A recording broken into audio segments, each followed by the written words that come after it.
Buenas tardes.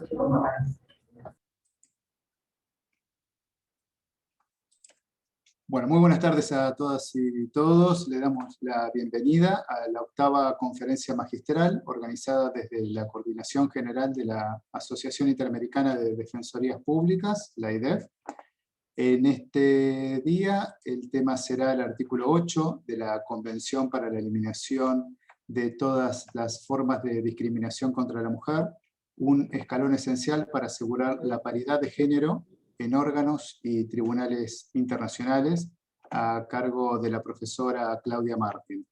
Antes de comenzar, por favor recordarles que mantengan el micrófono apagado, que lo controlen por favor, que no se encienda de manera automática, que les recomendamos que la cámara la tengan encendida en la manera de lo posible, dado que también daremos certificados de esta conferencia, les vamos a pedir que completen el formulario, cuyo link vamos a pegar ahora en el chat.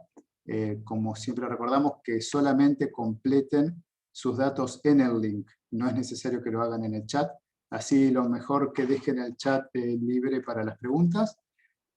Justamente hablando de las preguntas, al finalizar de la charla, que tenemos previsto que dure alrededor de 40 o 45 minutos, abriremos un espacio de intercambio y de preguntas, así que por favor vayan, a medida que avanza la conferencia, por favor vayan escribiendo sus consultas en el chat y al finalizar se la leeremos a la profesora Martín. Hemos recibido, la verdad, que un número bastante bueno de inscriptos, arriba de 550 de toda América Latina, así que les agradecemos a todas las cabezas institucionales y de las asociaciones que integran la AIDEF por el compromiso y la difusión de esta actividad. Bueno, sin más, voy a presentar a la doctora Claudia Martín. Es codirectora de la Academia de Derechos Humanos y Derecho Internacional Humanitario y profesora residente en la American University. Por favor, les pedimos que mantengan los micrófonos apagados, más allá que nosotros podemos apagarlos, pero contrólenlos, por favor. Como les decía, codirectora de la Academia de Derecho Humanitario, de Derechos Humanos y Derecho Internacional Humanitario y profesora residente en American University de Washington College of Law. Es graduada de la Facultad de Derecho de la Universidad de Buenos Aires y obtuvo una maestría en Derecho Internacional en American University de Washington. Completó estudios de posgrado en Relaciones Internacionales en el Ministerio de Relaciones Exteriores de Argentina, mediante una beca otorgada por el gobierno de Italia. Es codirectora de la maestría en Derecho Internacional de los Derechos Humanos y Derecho Internacional Humanitario, y supervisa la coordinación académica del Programa de Estudios Avanzados en Derecho Internacional de los Derechos Humanos y Derecho Internacional Humanitario, también por la misma Universidad American University.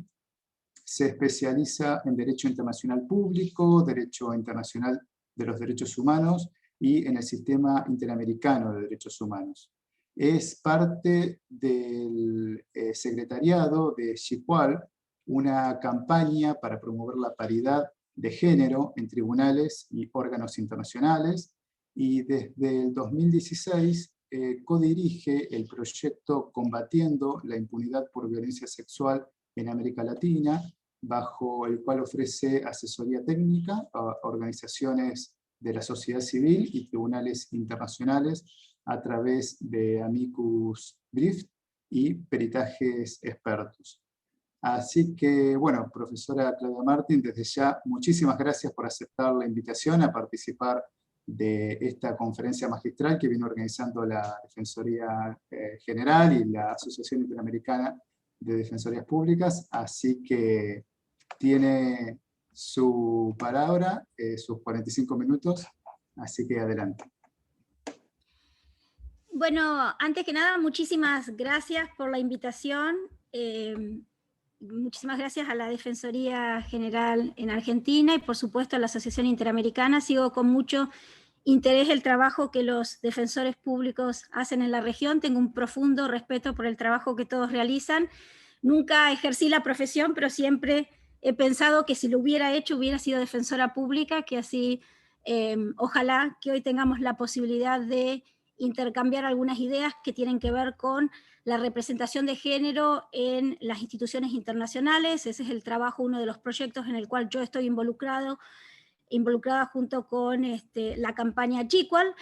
Antes de hablar del artículo 8, quería darles un poco un contexto de por qué este artículo es importante, cómo se ha utilizado y cómo lo hemos utilizado desde la campaña a los efectos de alegar, argumentar que existen obligaciones específicas de los estados que son parte del tratado, de garantizar el acceso igualitario de las mujeres a la representación del Estado en instituciones y órganos internacionales, y por qué, de alguna manera, la necesidad de que este artículo se desarrolle, se le preste atención y también se le exija a los estados que lo cumplan. Pero déjenme partir por contarles un poco qué es la campaña Equal, que es la campaña que finalmente me llevó a mí a trabajar este artículo. Esto es una campaña que se lanzó en el 2015, con el objeto de promover la paridad de género en la composición de tribunales internacionales y de otros órganos internacionales de supervisión. La campaña trabaja con distintos grupos, estados, órganos y tribunales internacionales y organizaciones de la sociedad civil para hacer efectivo esta obligación que nosotros consideramos existe de que las mujeres estemos representadas en forma igualitaria en la composición de órganos internacionales. La campaña se ha focalizado específicamente en 3 aspectos: garantizar la paridad de género en los procesos de nominación y selección a nivel nacional e internacional para posiciones en tribunales y órganos internacionales, diseminar en tiempo la información sobre vacantes disponibles en estos tribunales y órganos, y también adelantar investigaciones sobre el impacto y el papel de las mujeres en la justicia internacional, justamente en este marco de investigaciones y de articulación de agendas para avanzar el reclamo de paridad de género, es que nos hemos dedicado a estudiar el alcance del artículo 8 de la Convención de la Convención CEDAW, la Convención para la Eliminación de todas las formas de discriminación contra la mujer de Naciones Unidas. Me gustaría también poner un poco más el contexto de por qué este artículo hoy por hoy se está transformando en una herramienta esencial para alegar y reclamar que los estados promuevan más mujeres a órganos internacionales.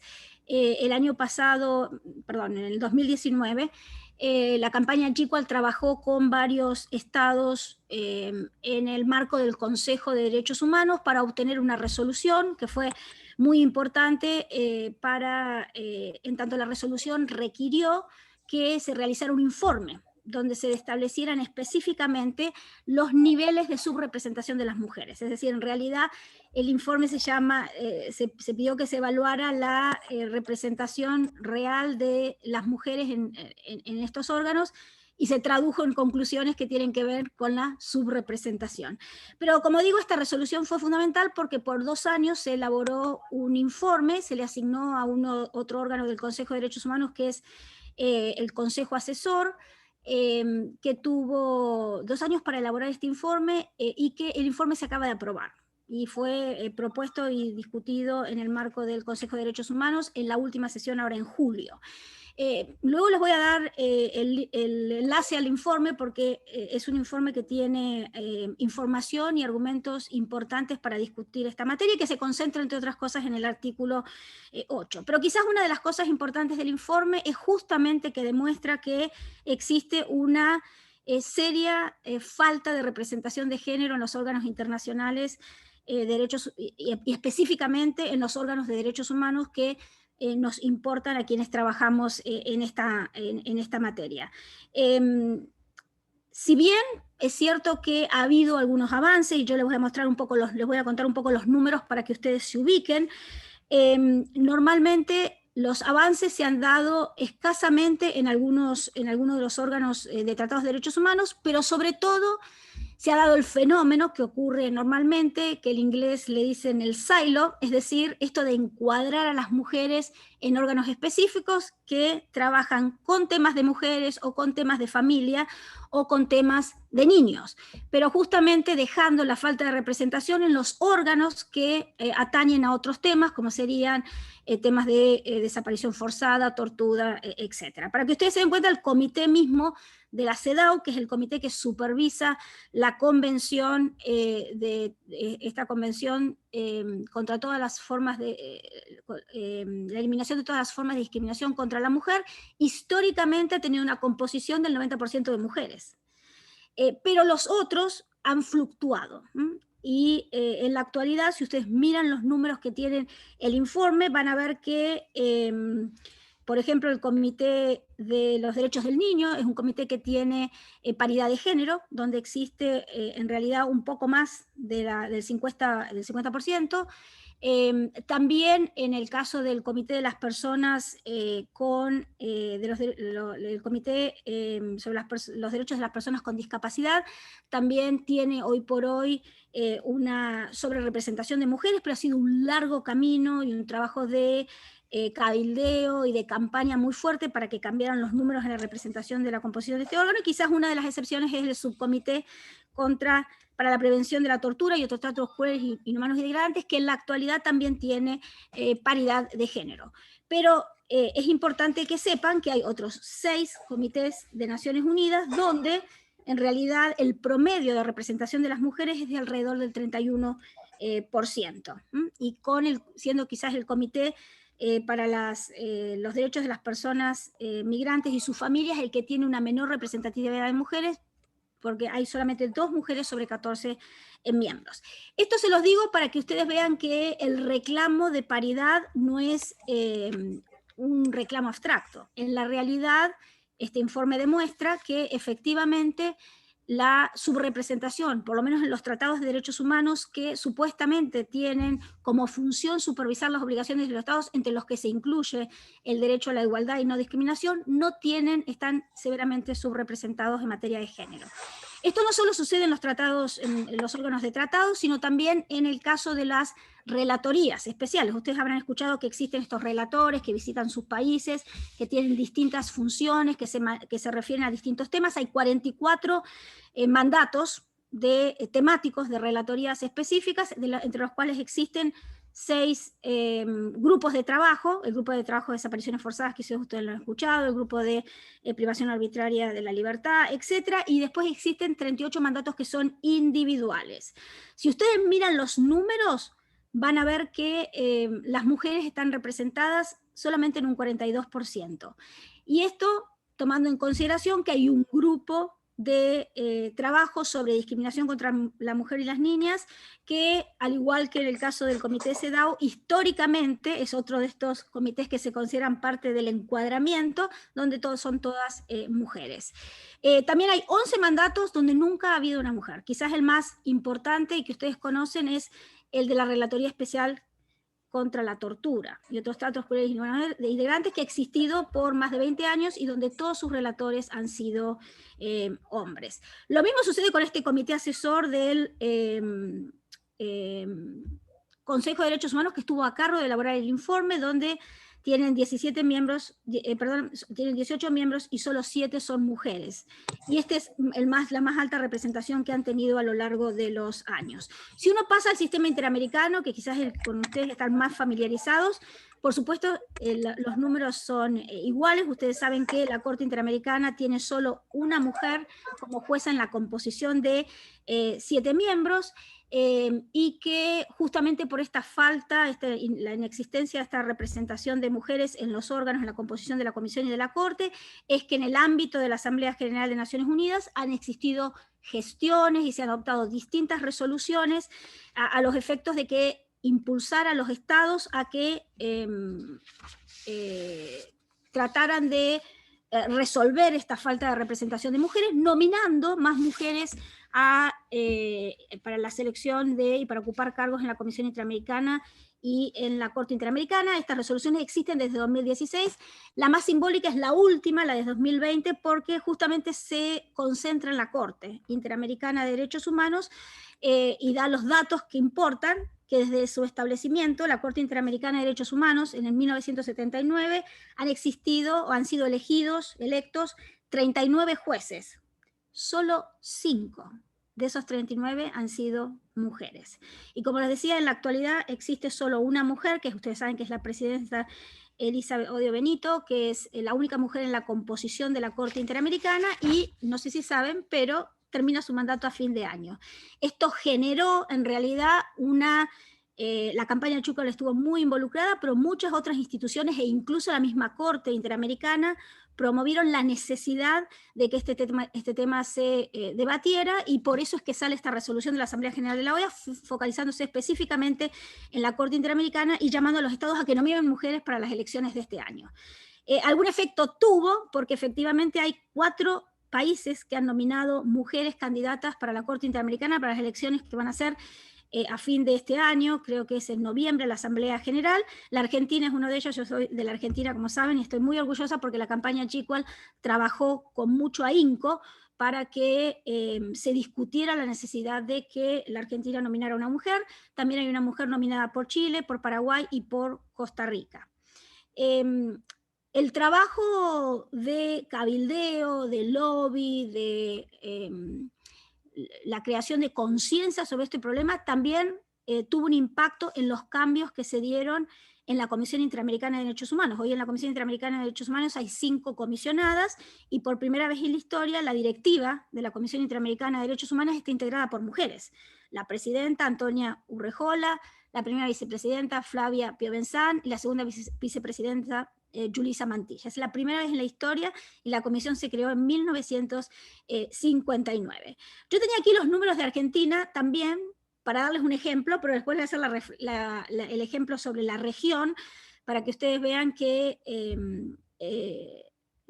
digamos, lo que se ve en el ámbito internacional es el reflejo de una política interna, y es que al interior de los estados no nominamos mujeres para estos cargos internacionales. Por ejemplo, en la Argentina ha existido avances muy importantes en materia de paridad de género en representación política, con una ley específica. Yo creo que esto se reproduce en la región también, con una ley específica que requiere que las listas legislativas contengan por lo menos un 50% de candidatas mujeres de forma intercalada.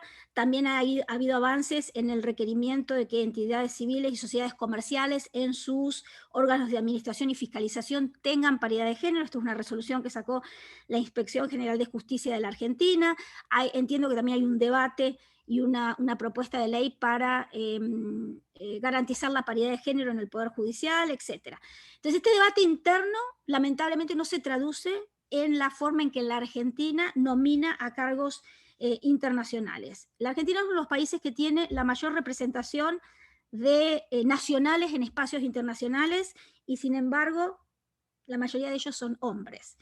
Por ejemplo, estos datos son de 2019, existían 7 candidatos, 7 argentinos o 7 expertos de nacionalidad argentina que ocupaban puestos internacionales, de los cuales solamente 2 eran mujeres. Y el 71% de los cargos de representación de la Argentina han sido siempre ocupados por hombres. En Naciones Unidas también ha habido en estos órganos de tratados que mencioné con anterioridad, se han nombrado los candidatos que han sido propuestos por la Argentina y que han sido electos para desempeñarse en esos cargos, siempre han sido hombres, con excepción de 2. Uno, de nuevo, de alguna forma cae dentro de este silo, de este encasillamiento, que es el Comité CEDAW, y el otro, el Comité para la Prevención de la Tortura. Entiendo que ahora una mujer también fue nombrada para reemplazar a Mario Corigliano, que era un miembro del Subcomité para la Prevención de la Tortura y que lamentablemente falleció este año, y que ha sido reemplazado por una mujer. Si uno mira el sistema interamericano, la Argentina nominó y se seleccionaron nacionales argentinos para la Comisión Interamericana en 5 ocasiones. Solo una mujer ocupó ese cargo, y en la Corte los 3 jueces que la Argentina eligió fueron hasta ahora hombres, con la excepción de esta gran noticia que tenemos, que la candidata de la Argentina para ocupar un cargo en la Corte Interamericana de este año, para las elecciones de este año, es una mujer. Como digo, después de un trabajo inmenso de muchísimas organizaciones de la sociedad civil, etc. Esto, como decía, no es solamente de la Argentina lo elegí porque lo conozco en profundidad, pero esto también se refleja en otros países en la región, de los números que, por ejemplo, presenta la Oficina de la Alta Comisionada de Derechos Humanos y que han sido reconocidos por la campaña Chicual, la región de América Latina y el Caribe, que se llama el GRULAC, esa es la forma en que se identifica, es una de las regiones del mundo que tiene una menor representación de mujeres en puestos de relatores especiales y de órganos de tratados. Esto también se reproduce en otros órganos internacionales. Por ejemplo, de 4 jueces del GRULAC en el Tribunal del Mar, 3 son hombres y 1 es una mujer. La Corte Internacional de Justicia, los jueces son hombres, 2 hombres, y en la Comisión de Derecho Internacional, que es un órgano fundamental de Naciones Unidas que estudia y establece propuestas para tratados, etcétera, y que es, como digo, un órgano fundamental de Naciones Unidas, los 7 miembros de la región son hombres. Es decir, los números demuestran que efectivamente tenemos una región que tiene una presencia internacional importante con una subrepresentación también importante de mujeres en esos cargos. ¿Pero por qué? ¿Por qué importa? ¿Por qué importa que haya mujeres en los órganos internacionales? Porque estamos discutiendo que ahí existe una falta de paridad de género.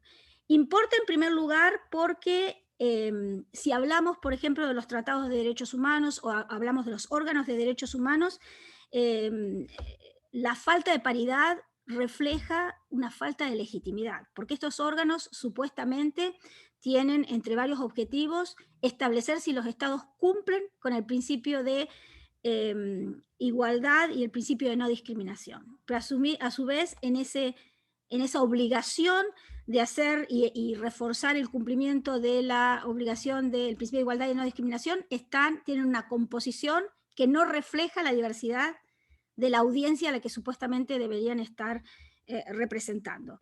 En segundo lugar, porque de alguna forma existe esta narrativa de que no existen suficientes mujeres calificadas para ocupar estos cargos internacionales, lo que sugiere de por sí una medida de discriminación, aunque sea verbal, ¿no? La existencia de este prejuicio de que no hay suficientes mujeres calificadas. Nosotros en la campaña Chicual decimos siempre que hay 586 cargos internacionales. No puede ser que no existan 293 mujeres calificadas para ocupar esos cargos. Entonces la idea, la narrativa de que no hay suficientes mujeres calificadas es un prejuicio que debemos superar definitivamente. Tercer tema importante es que el rol normativo de Naciones Unidas también se ve afectado en su legitimidad si quienes toman las decisiones no representan la audiencia a quienes esas decisiones están dirigidas. No podemos decir que estos procedimientos van a ser justos, que van a ser representativos en la medida de la cual quienes toman esas decisiones finalmente no representan, por lo menos en el caso de las mujeres, a más del 50% de la población mundial. Y otro aspecto que también está reflejado en este informe que acaba de sacar el Consejo Asesor del Consejo de Derechos Humanos, existe también la posibilidad de que cuando no tenemos representación de género en estos órganos, existe el riesgo, y ustedes lo saben muy bien porque trabajan con judicaturas locales, de que no se esté contemplando temas de relevancia para la agenda de las mujeres. Eso uno lo ve y lo nota, que cuando un órgano tiene composición de mujeres, los estereotipos de género, los tratamientos de violencia de género, e incluso otros aspectos que tienen que ver con el derecho de las mujeres están mejor representados. Y por último, que me parece fundamental, es que ha existido un debate en la región, por ejemplo, y un debate universal de alguna manera, alegando que los órganos internacionales tienen un déficit democrático. Una de las formas, un déficit democrático en el sentido de que no nos representan específicamente a la ciudadanía, porque la ciudadanía no tiene la posibilidad de elegir a quienes se sientan en esos cargos o quienes son electos finalmente para esos cargos. Yo creo que una forma de empezar a superar, junto con otras que vamos a discutir después, este déficit democrático es que exista paridad de género, que por lo menos las mujeres estemos representadas en esos órganos.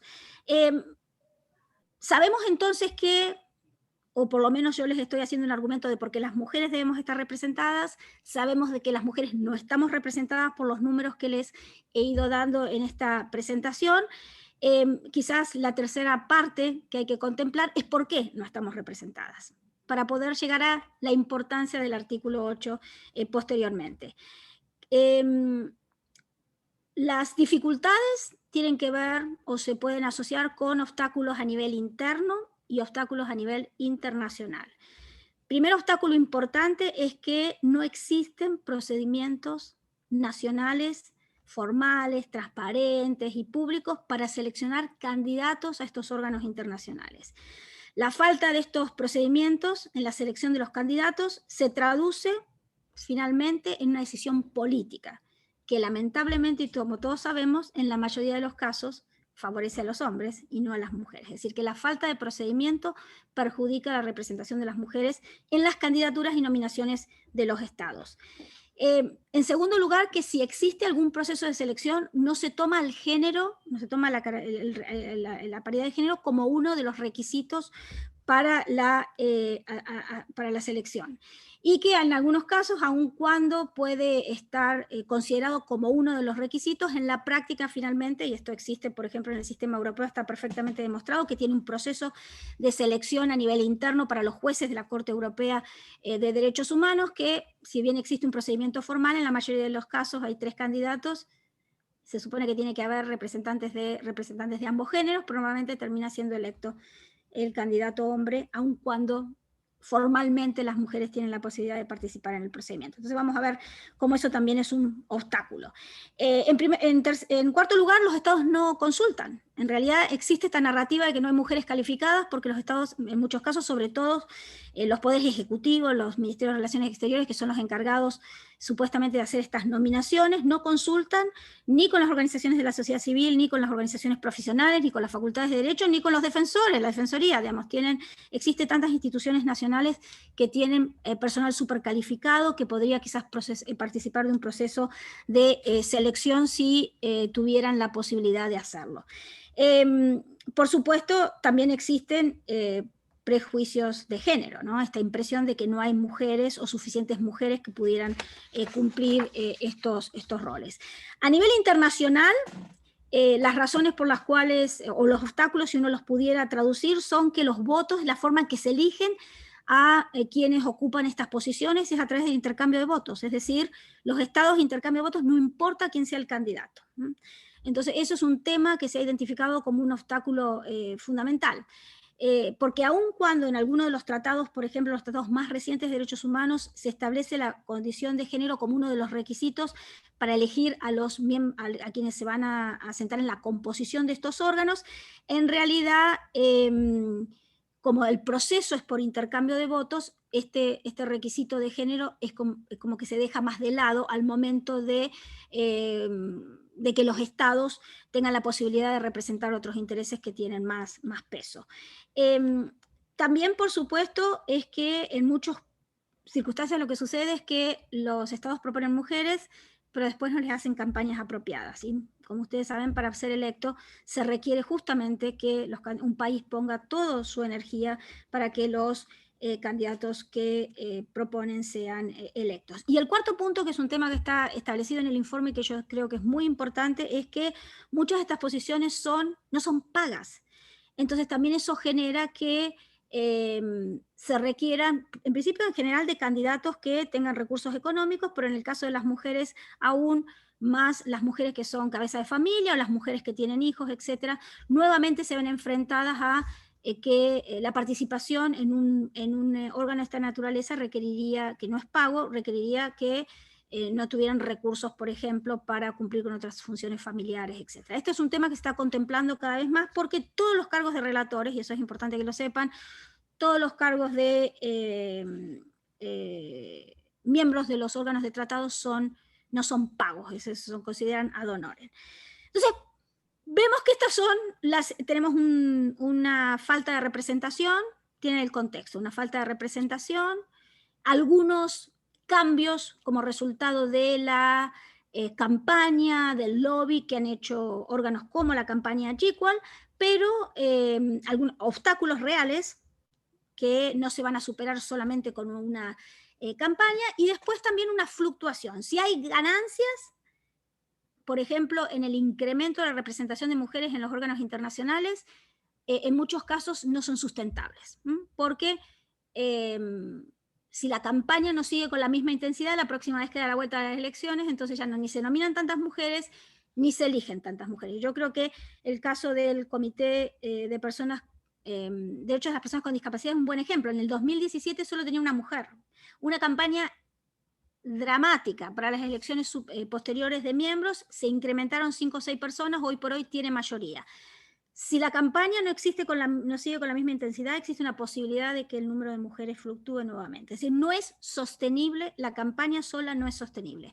Por eso es importante hablar de obligaciones duras y hablar de obligaciones que se le puedan reclamar a los estados a los efectos de que tengan la obligación de adoptar pasos concretos, que ya no sean aspiraciones, que ya no sean el resultado de la presión, de la campaña del lobby. Y aquí es donde viene la importancia del artículo 8 de la Convención de CEDAW, porque es un artículo que tiene que ver con o que obliga a los estados, como les voy a explicar rápidamente, a garantizar el acceso de las mujeres a los órganos internacionales con igualdad y sin discriminación.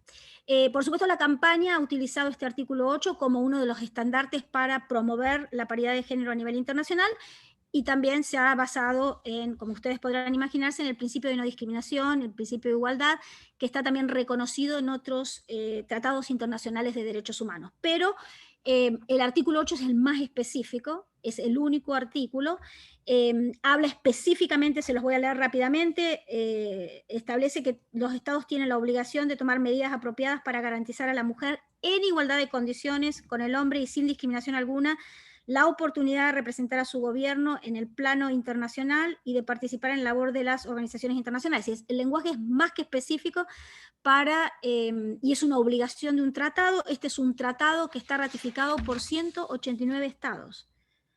Es decir, que es casi una norma universal. Ustedes saben que CEDAW es uno de los tratados que está más reservado, es decir, que los estados han hecho más reservas cuando lo han ratificado. Sin embargo, el artículo 8 goza de bastante aplicabilidad, quizás porque se lo ignoró por muchos años y pensó que no se tenía una aplicación concreta, pero como digo, es una obligación digamos, que recae sobre 189 estados que han ratificado el tratado.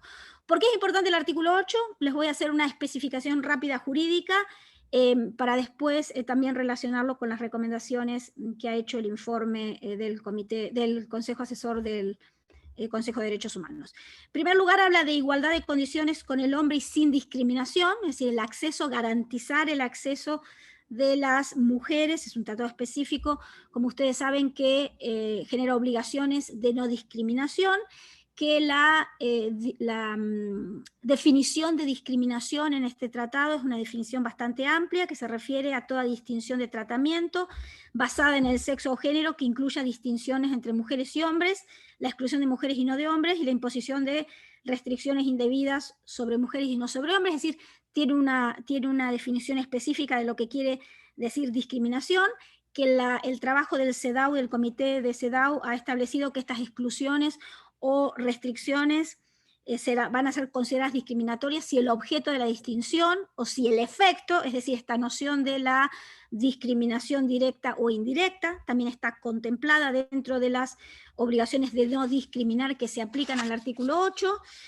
También, por supuesto, la práctica del Comité CEDAW ha establecido que estas obligaciones de no discriminar y de garantizar la igualdad son nociones que tienen, digamos, que están asociadas con nociones de iure y de facto, es decir, no solamente se requiere que los estados adopten leyes que no excluyan, que no discriminen, sino también que tomen acciones concretas para que de facto estas normas que están contempladas en una ley, estos principios de no discriminación, después en la práctica se traduzcan en acciones concretas. Entonces, si uno mira el artículo 8 a la luz de estas obligaciones de no discriminación y de igualdad, por supuesto, se generan obligaciones específicas para los estados que incluyen, por un lado, que se adopten medidas que no afecten adversamente o indebidamente a las mujeres. Esto no es el caso, en realidad no hay leyes que digan que las mujeres no pueden ser representadas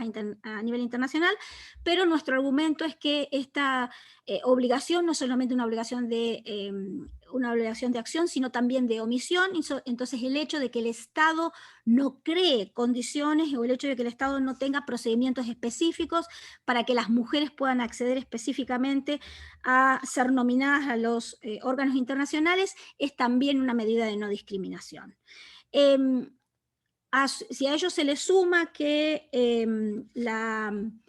la obligación también de facto de crear procedimientos tiene que estar basada sobre una noción de igualdad, y que el argumento que nosotros hemos hecho es que esta noción de igualdad tiene que ser la paridad de género, es decir, la forma en la que se va a evaluar si el Estado cumple con garantizar el acceso igualitario a las mujeres a los órganos internacionales, es sobre la base de la noción de paridad de género, es decir, 50-50.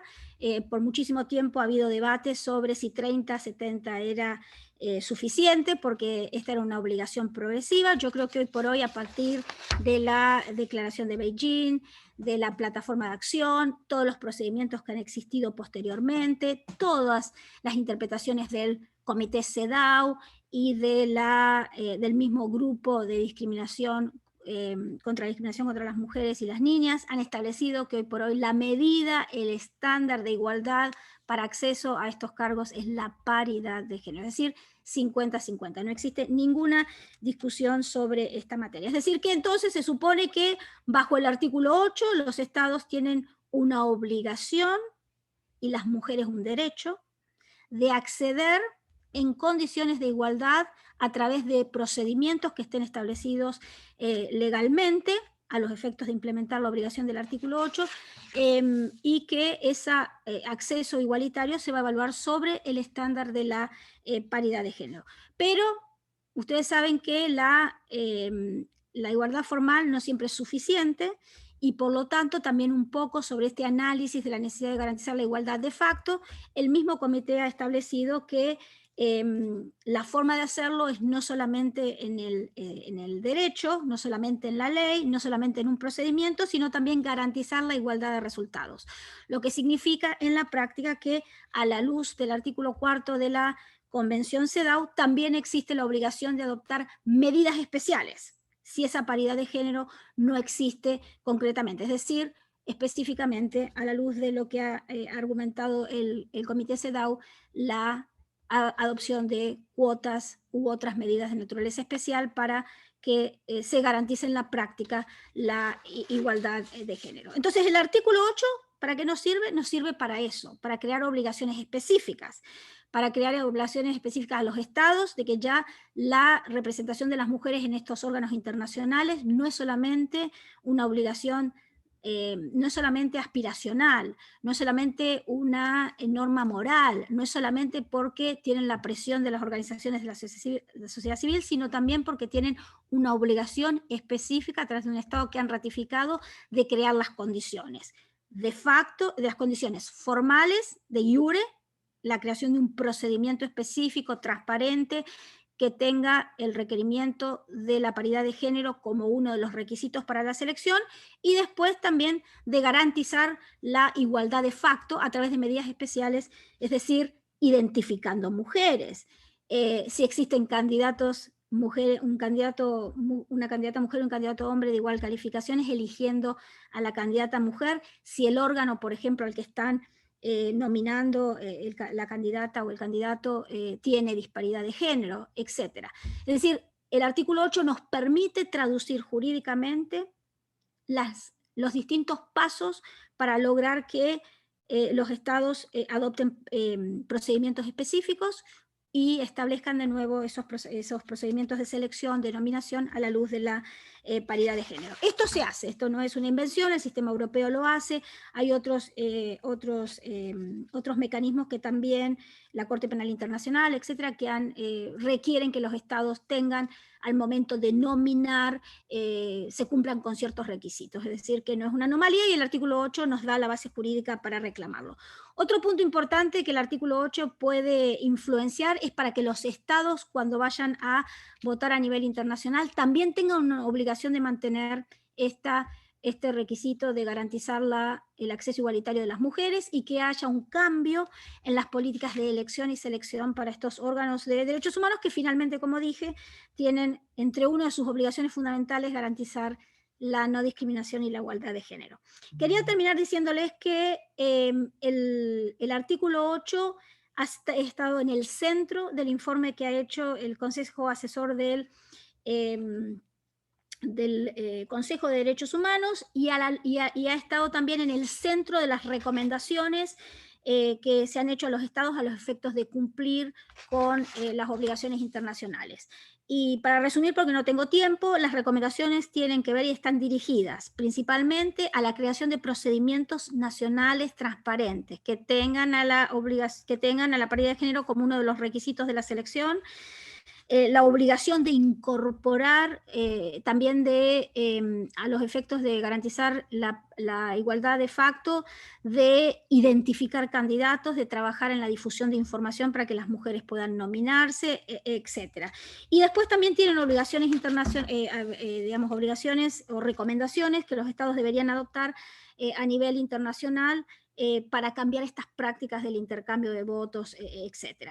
Y finalmente, una de las recomendaciones más importantes para mí, creo, del informe, es que le dicen a los estados que tienen que reportar, recomiendan a los estados reportar cómo cumplen con el artículo 8 cuando aparezcan frente al comité CEDAW. Ustedes saben que uno de los procedimientos para supervisar el cumplimiento de las obligaciones de esta convención es que los estados tienen que preparar un informe cada año, cada 3 o 4 años, y después tienen que ir y presentarlo frente al comité en presencia, y que las organizaciones de la sociedad civil pueden hacer informes sombra, es decir, todo un procedimiento para supervisar el cumplimiento de las obligaciones del Estado, de las obligaciones que surgen de la convención, y el Estado, y en este informe se recomienda que los estados reporten cómo están cumpliendo con el artículo 8 de la convención, específicamente cómo están dando espacio a las mujeres para participar en estos órganos internacionales. Y ahora sí, lo último es que todos estos elementos del artículo 8, porque ustedes trabajan en las jurisdicciones nacionales, no son necesariamente parte del Poder Judicial, pero la paridad de género en el Poder Judicial les debe importar a nivel interno. Hay otra disposición de la Convención CEDAW, que es el artículo 7, que se complementa muy bien con el artículo 8 y que establece obligaciones similares en relación a la obligación de los estados de garantizar a las mujeres, dice, en igualdad de condiciones con los hombres, el derecho a participar en la formulación de las políticas gubernamentales, en la ejecución de estas, y sobre todo ocupar cargos públicos y ejercer todas las funciones públicas en todos los planos gubernamentales. Es decir, que este artículo 7, siguiendo los mismos parámetros que les especifiqué del artículo 8, puede servir para crear obligaciones al interior de los estados para que, por ejemplo, los estados tengan que adoptar medidas no solo en relación a la representación política, pero también paridad de género en otros órganos del Estado, incluido el Poder Judicial. Es decir, esto es un llamado a que ustedes utilicen estas obligaciones estratégicamente a quienes les interesa este tema para hacer los reclamos correspondientes. Estas son obligaciones duras que los estados tienen que cumplir. Hay un órgano que monitorea. Si logramos articular que los estados tengan la obligación de reportar sobre el cumplimiento, por ejemplo, de estas dos obligaciones, creo que podemos avanzar mucho en materia de paridad de género, no solo en la representación internacional, sino también en la representación de los poderes judiciales internos, porque en alguna medida unos y otros están estratégicamente vinculados. Y lo vemos constantemente. Si tenemos más mujeres representadas a nivel interno, también tenemos más posibilidades de tener candidatas a los órganos internacionales. Bueno, ya les hice un panorama, creo, súper detallado, que así con mucho gusto les puedo responder algunas preguntas. Este es un tema que va a tener cada vez más importancia, justamente por el informe. Yo sé que hay gente de México. Creo aquí el informe y la resolución fue promovida por el Estado mexicano, que entiendo tiene una política exterior feminista, y que está junto con, creo que es también Colombia, que apoyó la resolución, Es decir, que a pesar de que no tenemos una gran representación como región, estos estados han decidido darse la batalla a nivel internacional para generar los estándares en la materia, y se va a seguir discutiendo esto con mucho interés en los próximos meses y en el próximo año. Casi lista para las preguntas. Bueno, muchísimas gracias, profesora Martín. La verdad que clarísima la exposición. Los datos que ha dado también son fundamentales para tenerlo en cuenta. Ojalá que la situación se vaya revirtiendo en los próximos años. Pero la verdad que es alarmante, son datos alarmantes. Bueno, paso a las preguntas rapidito. Paso a la primera. Profesora, ¿usted considera que lo mismo acontece en el Tribunal Europeo de Derechos Humanos, que el acceso de la mujer está dado en el prejuicio de falta de capacitación o solo en lo cultural que no ha podido superarse? Esa es la primera pregunta. Bueno, en el sistema europeo ellos tienen todo un mecanismo. Voy a ver si les logro, no sé si Sebastián quieren que después les mande el enlace del informe, para que ustedes lo distribuyan si quieren entre los participantes, porque es un informe que tiene muchos documentos y unos anexos con todos los números, con todas las reglas, los procedimientos, etc. El sistema europeo tiene un sistema. Ustedes saben que a diferencia del sistema interamericano, en el sistema europeo todos los estados partes del tratado tienen un juez de su nacionalidad que compone el Tribunal Europeo. Entonces se han creado reglas específicas para que los estados nominen candidatos de una cierta manera y con unas ciertas condiciones. Y una de las características específicas es que no pueden nominar candidatos del mismo género, es decir, específicamente tienen que nominar mujeres y hombres, tienen que ser una terna, y de ahí posteriormente se seleccionan los candidatos. Es decir, que en principio se ha dado este paso importante de crear un procedimiento en el cual por lo menos la representación de género está contemplada.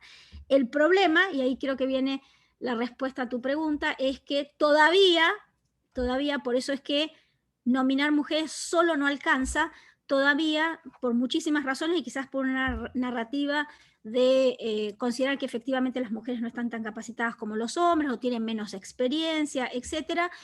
Todavía en muchas circunstancias, como son tres, aun cuando nominen dos mujeres y un hombre, en muchísimos casos terminan siendo los hombres electos. Entonces la composición del Tribunal Europeo no tiene todavía paridad, aunque sí este procedimiento ha ayudado a que haya cada vez más mujeres en la composición del tribunal.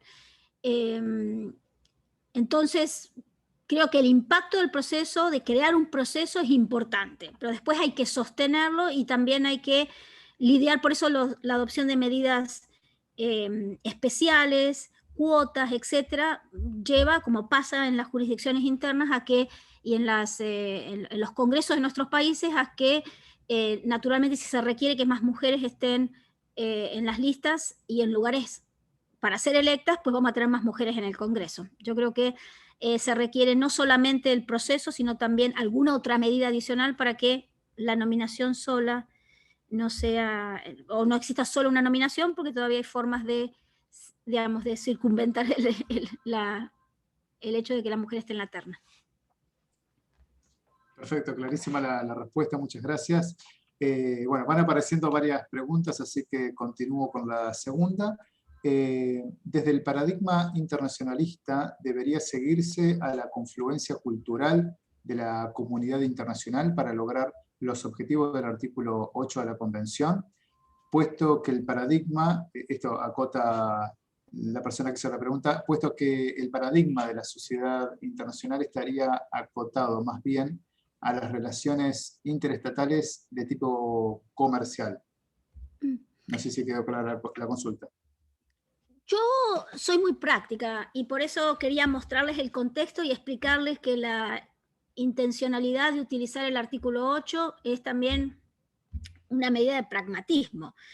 No es de ninguna manera, esta es una norma que existe, que los estados se han comprometido a respetar, que en el caso de la representación internacional nos permite utilizarla como un sustento para reclamar que los estados creen procedimientos más transparentes, que permitan a las mujeres participar, que digamos, que haya una transmisión de información a nivel interno, porque imagínense que muchos de estos cargos a veces no sabe nadie que están disponibles, el Poder Ejecutivo de turno, y ni siquiera es ideológico. Yo creo que existe una práctica constante de los estados de nominar oscuramente a candidatos, perdón, no sé si está, a candidatos sin consultar, etc. Es decir que la idea de utilizar el artículo 8 no es para trasladar de ninguna manera un paradigma internacionalista, sino para ser pragmáticos y utilizar unos instrumentos que se pueden después desarrollar. Por eso les hablaba del artículo 7 también. El artículo 8 nos sirve para reclamar paridad en los órganos internacionales por las razones que les expliqué, por legitimidad, por representación, por legitimidad de las decisiones, etc. Pero existen otras disposiciones, incluso el artículo 7, que puede permitir utilizarse de la misma manera a nivel interno. Es decir, es un instrumento, no es tratar de traer al debate interno un paradigma que no nos corresponde. Es una forma de articular jurídicamente una obligación que puede tener un impacto real en los cambios. Por ejemplo, si ustedes, no sé si ustedes siguen en los debates sobre paridad de género a nivel parlamentario, pero justamente las obligaciones de CEDAW y la constante supervisión del comité CEDAW es el que ha traído los cambios. Ha generado la obligación y ha generado que el Estado tenga que hacer algo, porque cada vez que va y se presenta al comité CEDAW tienen que explicar por qué no lo hicieron. Entonces crea ese espacio a nivel interno para cambiar las cosas. Es decir, no es una imposición de nadie de arriba para abajo, en realidad es desde un punto de pragmático, es crear las condiciones para que los cambios se puedan dar, en este caso, en materia de igualdad de género. Perfecto, muchas gracias también por esta respuesta. Paso a una tercera pregunta. La formulan desde Costa Rica, desde la Defensa Pública de Costa Rica. ¿Qué acciones o políticas claras podemos tomar desde nuestras funciones en la defensa pública para procurar la paridad de género en órganos y tribunales internacionales? Es decir, cómo trasladar la importancia de este tema a nivel estatal para generar un cambio en las políticas de selección y elección. Bueno, seguramente reclamar como parte, yo creo que ustedes pueden ser uno de los órganos consultados. Si existe por ejemplo, nosotros a través de la campaña G-Equal este año realmente forzamos con mucha presión para que la Argentina hiciera un proceso, al menos un proceso, para poder conocer quiénes se querían candidatear para la Corte Interamericana, y se creó la importancia justamente a partir de los números, mostrando que la Argentina nunca había candidateado mujeres, casi se crearon las condiciones para que la Argentina tuviera que considerar a las mujeres como potenciales candidatas a la Corte Interamericana, cosa que no habían hecho nunca. Entonces, existen instancias institucionales en las cuales ustedes pueden participar efectivamente, sea para crear el debate sobre la importancia de la selección y la nominación a nivel interno, la obligación de tener un procedimiento, porque finalmente, y eso tiene que ver también, esto va más allá de la representación de género, finalmente estos órganos internacionales toman decisiones que los involucran directamente a ustedes. Piensen ustedes en la Corte Interamericana de Derechos Humanos, que tiene la facultad de adoptar sentencias que son obligatorias. Muchas de estas sentencias tienen que ver con el debido proceso, con la igualdad, con el respeto de ciertas comunidades, etcétera. Y por el principio de convencionalidad, supuestamente ustedes están obligados a tomar en cuenta esta jurisprudencia en el trabajo que realizan. Así que la importancia de quienes los representan y quienes se sientan a tomar esas decisiones tiene una relación directa. Es decir, crear el debate que pueden hacer ustedes, crear el debate sobre la necesidad de la selección, utilizar estos instrumentos para decir, tenemos como Estado que crear un procedimiento, y después participar ampliamente en la nominación de candidatas, por ejemplo. Dentro de la Defensoría debe haber excelentes abogadas que trabajan constantemente con grupos y que defienden los derechos de grupos vulnerables, que podrían ser perfectas candidatas, por ejemplo, para un órgano internacional. Muchas gracias, profesora Martín. Paso a una nueva pregunta. Nos va quedando poco tiempo, pero bueno, al menos creo que podemos formular dos más. ¿Considera que el rol de cuidado de las mujeres nos deja en desventaja frente a nuestros pares varones, ya que a pesar de las cargas, ellos continúan realizando posgrados, maestrías, etcétera, por falta de distribución equitativa de los cuidados? Hay voces que claman por la inclusión del rol del cuidado dentro de la currícula a la hora de fijar los estándares de los concursos. Esa es la pregunta. Es un tema muy importante, por eso se los mencioné. Nosotros hicimos, cuando se estaba haciendo este informe del Consejo de Derechos Humanos, se hicieron, la persona que estaba a cargo de hacer el borrador del informe, etcétera, hizo varias consultas regionales y nosotros, desde la campaña Equal, colaboramos en la organización de esos eventos. Y este fue uno de los temas que surgió, sobre todo de las mujeres, de las expertas que son designadas como relatoras especiales, porque como decía, por eso se los marqué, todos estos cargos no son pagos. Entonces, lo que significa que si una mujer es cabeza de familia, pues ya tiene hijos, etcétera, tiene que rechazar, digamos, la posibilidad siquiera de participar porque no va a tener los recursos para sostener a su familia, para cumplir las funciones familiares, etcétera. Entonces, sí, debidamente es un tema que no hay que dejarlo de lado. Es un tema que me pareció muy importante que el informe lo toma, porque es un reclamo de las mujeres. No es solamente que las mujeres estemos representadas, sino en qué condiciones podemos acceder a esos cargos. Entonces, este tema es un tema fundamental. Yo creo que definitivamente, no sé cómo, porque desconozco cómo funcionan a nivel interno las elecciones, pero son temas que yo creo que tienen que considerarse. Y otro tema que tiene que ver con esa, digamos, de alguna forma indirecta con lo que vos me estás preguntando, es que muchas veces estas obligaciones de cuidado obligan a las mujeres a demorar algunas cosas en su carrera. Y lo que, por ejemplo, puede pasar es que en un proceso de selección posterior, pensemos en un proceso de candidatura a nivel internacional, donde los colegas hombres han tenido la posibilidad de ser nominados y han participado en otras actividades, mientras que las mujeres, en su obligación de profesional y de cuidado, demoraban a asumir esas responsabilidades porque no les pagaban, porque no podían viajar extensamente y dejar a los hijos, etcétera. Se puede transformar después, en la comparación de las experiencias, en un elemento en contra de la mujer. Y ha pasado que el argumento es, no, pero es que este hombre está mucho más calificado porque ya ha cumplido ciertas funciones y esta mujer no. No, esta mujer es una excelente académica, pero no ha sido relatora o no ha sido. ¿Por qué no ha sido relatora? Porque uno, porque no la han candidateado, y dos, porque quizás en ese momento de su vida, justamente por estas obligaciones de cuidado que tenía, no podía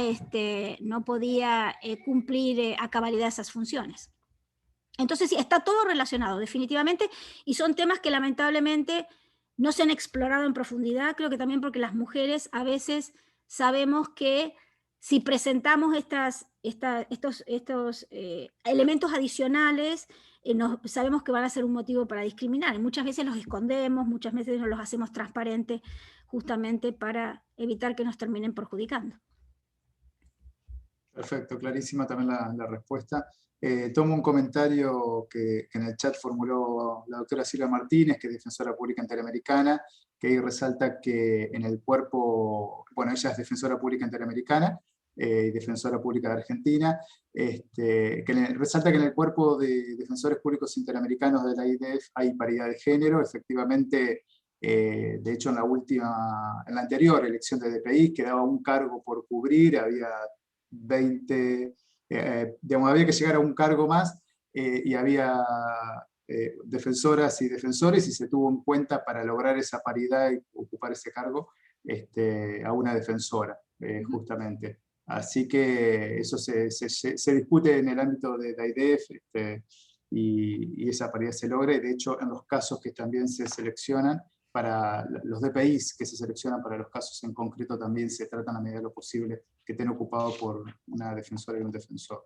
Paso a la última, perdón, si quiere hacer un comentario. No, quería decir felicitaciones. Yo creo que esto es el resultado de crear mucha conciencia. Yo sé que Silvia tiene un trabajo extraordinario, pero creo que es el producto de crear conciencia. Entonces la idea de articular muchas de estas cosas es para crear esa conciencia y también para lograr que después podamos reclamar en la práctica que estas cosas sucedan.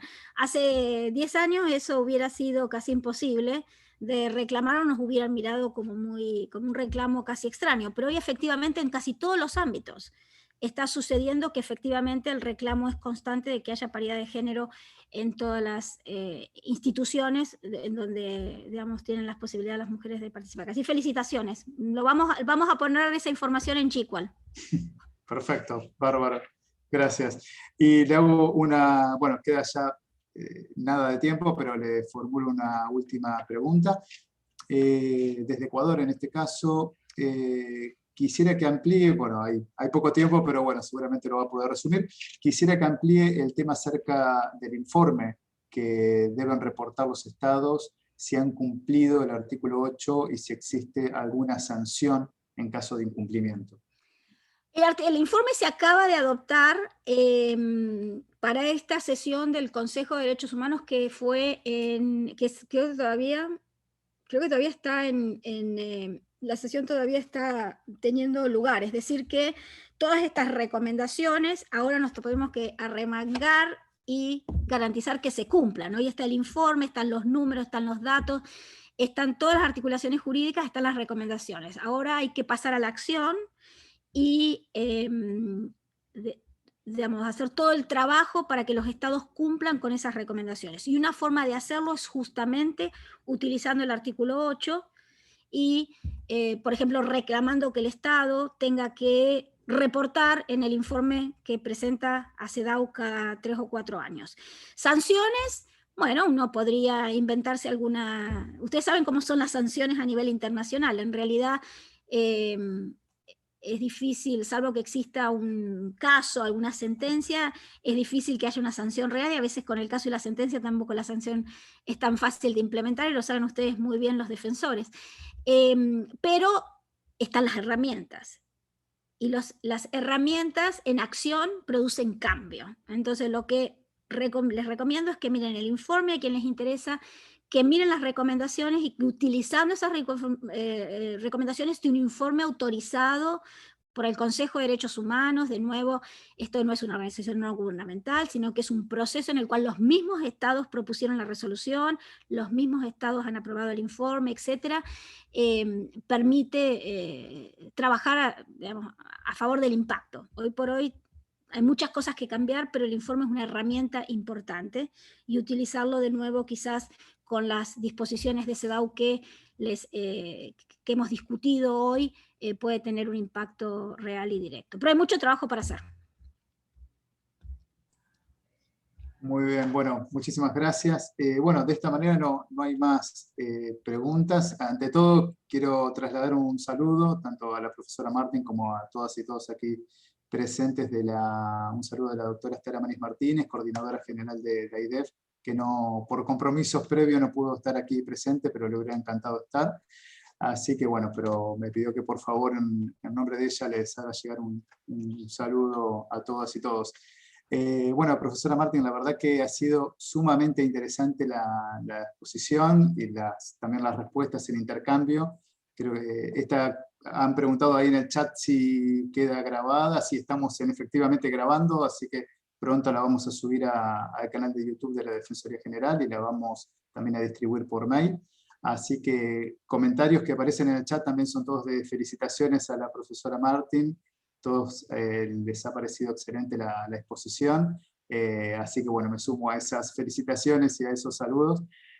Así que bueno, de esta manera concluimos. También agradecerles a todos aquellos que se han conectado y han permanecido también en conexión hasta ahora. Así que bueno, sin más, entonces damos por concluida esta octava conferencia.